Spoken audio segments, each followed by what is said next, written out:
नमस्कार, सुरेखा आरगडे ब्लॉगमध्ये आपलं पुन्हा एकदा मनापासून स्वागत आहे। आज आपण कारल्याची भाजी करणार आहोत। लहान मुलांना कारल्याची भाजी आवडत नाही कारण ती कडू होते, त्यामुळे आज आपण अजिबात अशी भाजी आपली कडू होणार नाही आणि एकदम छान अशा टिप्स सोबत मी तुम्हाला कारल्याची भाजी कशी करायची सांगणार आहे।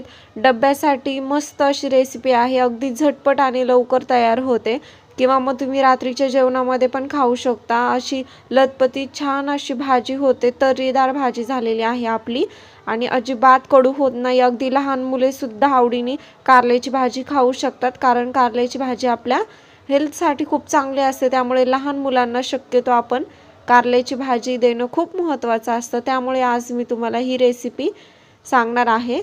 चला तर मग आता आपण रेसिपीला स्टार्ट करूयात।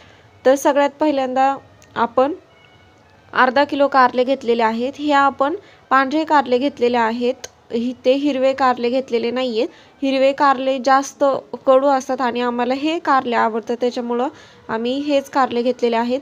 जर तुम्हाला त्या कारल्याची ही भाजी करायची असेल तर सेम याच पद्धतीने करा।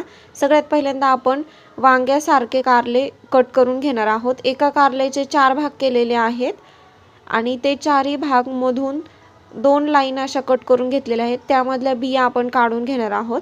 शक्यतो बिया काढून घ्यायच्या किंवा मग लहान मुले तुम्ही त्यांना जर डब्याला कारले देत असाल तर ते खाऊ शकतात, त्याच्यामुळे बिया काढून घ्यायच्या आहेत। आणि तुम्ही ओपन करून मी तुम्हाला दाखवते, सगळ्या बिया काढलेल्या आहेत। अगदी पूर्ण खालीपर्यंत कारलं कट करायचं नाही आहे, अगदी थोडंसं खालचा भाग तसंच ठेवायचा आहे आणि 4 फोडी कारल्याच्या करून घ्यायच्या आहेत। त्यानंतर त्यामध्ये जे बिया आहे ते आपण पूर्णपणे काढून घेणार आहोत। चाकूच्या साहाय्याने गोल फिरवल्यानंतर अगदी सहज त्यामधलं बी पूर्णपणे निघतं आणि अशा प्रकारे आपण सगळे कारले कट करून घेणार आहोत आणि त्यातलं बी काढून घेणार आहोत। ते कारले आपण पाण्यामध्ये ठेवायचे आहे, त्यामध्ये मीठ टाकायचं आणि मिक्स करून घ्यायचं। असं आपण सगळे कारले आता कट करून घेतलेले आहेत। आता कारले करण्यासाठी आपण इथे अर्धी वाटी खोबरं आहे ते मी कट करून घेतलेलं आहे। त्यामध्ये आपण 1 गड्डी लसूण आहे, लसूण टाकणार आहोत। तुम्ही जर पावशेर कारलं करत असाल तर तुम्ही खोबरं थोडं घ्या आणि लसूण 1 गड्डी नाही घ्यायचा, अर्धीच गड्डी घ्या। आता हे आपण मिक्सरमधून बारीक करून घेऊयात। तुम्ही बघू शकता खोबरं आणि लसूण आता आपण बारीक करून घेतलेलं आहे। आता जे आपले कारले आहेत ते आपण पाण्यामधून काढलेले आहेत। त्यामध्ये आता थोडं थोडं मीठ आपण भरून घ्यायचं आहे। पूर्ण कारल्यांमध्ये आपण मीठ भरून घेतलेलं आहे। आता आपण कारले शिजण्यासाठी टाकूयात। त्यासाठी 2 मोठे चमचे आपण तेल गरम करून घेतलेलं आहे, त्यामध्ये 1 चमचा हळद टाकलेली आहे। आता छान हे मिक्स करून घ्यायचे आहेत। पूर्ण कारले यामध्ये टाकलेले आहेत, पूर्णपणे हळद सगळ्या कारलेला लागली पाहिजे। छान असं मिक्स करून घेतलेलं आहे। आता मी यावरती आपण झाकण ठेवणार आहोत आणि कारले 80% असे शिजून घेणार आहोत आपण।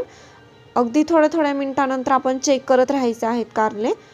आता आपण त्यामध्ये 1 लिंबू पिळून घेणार आहोत। लिंबू यासाठी की कारला आपला अजिबात कडू होणार नाही, त्यामुळे आपण त्यामध्ये लिंबू पिळायचा आहे। इथे मी अर्धा किलो कारल्यासाठी 1 मोठं लिंबू घेतलेला आहे। तुम्ही पावशेर कारले करत असाल तर तुम्ही अर्ध लिंबू यामध्ये टाकू शकतात। आता 2 मिनिटं आपण छान असं मिक्स करून घ्यायचं आहे आणि पुन्हा एकदा झाकण ठेवायचं आहे। 15 ते 20 मिनिटं झाकण असं ठेवून छान असे कारले अर्धे शिजून घ्यायचे आहेत, म्हणजे 80% शिजून घ्यायचे आहेत। मध्ये मध्ये कारलं मिक्स करत राहायचं आहे जेणेकरून ते खाली लागणार नाही आणि पूर्णपणे स्लो गॅसवरती गॅस ठेवायचा आहे, फास्ट गॅस ठेवायचा नाही आहे, नाहीतर आपलं कारले खाली करपतील। आता पुन्हा एकदा आपण झाकण ठेवून घेऊयात आणि आणखी 5 मिनिटांनी मी तुम्हाला दाखवते। आता आपले कारले मस्त असे शिजलेले आहेत। खूप जास्त शिजवायचे नाही आहेत कारण आपण हे भाजी करतानाही थोडं शिजवणार आहोत, त्यामुळे आता फक्त 80% कारले आपले झालेले आहेत। तुम्हाला मी दाखवले प्रेस करून सुद्धा। आता आपण ते कारले एका प्लेटमध्ये काढून घेतलेले आहेत। त्याच कढईमध्ये इथे मोठे 2 ते 3 चमचे आपण तेल टाकून खोबरं छान असं परतून घेणार आहोत। यामध्ये आणखी 1 चमचा मी तेल टाकते कारण थोडंसं खोबरं डाळ वाटत होतं, त्यामुळे। आता तुम्ही बघू शकता खोबरं छान असं 2 ते 3 मिनिटं परतल्यानंतर आपण त्यामध्ये मसाले टाकूयात। इथे 2 चमचे आपण काळा मसाला टाकलेला आहे आणि 1 चमचा आपण कांदा लसूण मसाला टाकलेला आहे। हे पूर्णपणे छान असं परतून घ्यायचं आहे। याला तेल सुटेपर्यंत आपलं खोबरं आहे ते छान परतून घ्यायचं आहे कढईमध्ये। 2 ते 3 मिनिटांनंतर तुम्ही बघू शकता छान असं खोबरं आपलं परतून झालेलं आहे. यामध्ये आपण आता कारलं टाकून घेऊयात. सगळे कारले यामध्ये टाकायचे आणि खोबरं आणि कारलं व्यवस्थित असं मिक्स करून घ्यायचं आहे. यामध्ये आपण आता गरम पाणी करून टाकणार आहोत. मी 1 ग्लास पाणी गरम केलेलं आहे. 1 ग्लास पाणी यामध्ये टाकायचं. तुम्हाला जेवढी ग्रेव्ही हवी आहे तेवढं तुम्ही यामध्ये पाणी ॲड करू शकता. पण आपण ही भाजी डब्यासाठी करत आहोत तर जास्त ग्रेव्ही करणार नाही आहेत.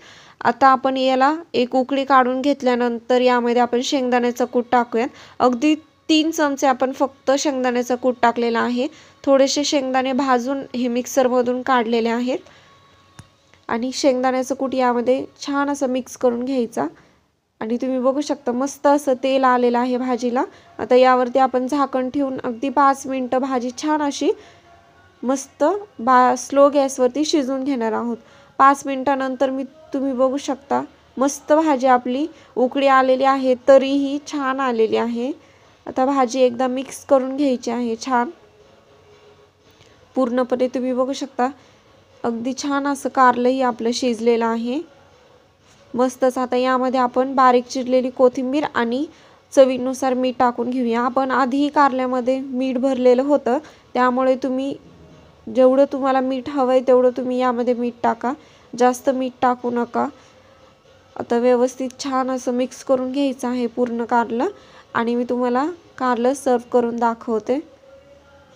मस्तच अगदी सुंदर असा वास येत आहे कारल्यांचा. मस्त अशी भाजी झालेली आहे. तुम्ही ही डब्यासाठी किंवा रात्रीच्या जेवणासाठी नक्की एकदा करून बघा. अगदी लहान मुलंसुद्धा कारल्याची भाजी आवडीने खातील अशी मी तुम्हाला रेसिपी सांगितलेली आहे. अजिबात कारलं कडू होत नाही. खूप सुंदर असं कारल्याची भाजी होते. आणि तुम्ही बघू शकता मस्त कारलेला छान असं कोटिंगही झालेलं आहे शेंगदाण्याचं कूट आणि खोबरं आणि तरीही अप्रतिम आलेले आहे. अशाच नवीन नवीन रेसिपीजसाठी सुरेखा आरगडे ब्लॉगला सबस्क्राईब केलं नसेल तर सबस्क्राईब करा, लाईक करा, शेअर करा आणि कमेंट करून मला नक्की सांगा तुम्ही रेसिपी ट्राय केल्यानंतर. थँक्यू. बाय.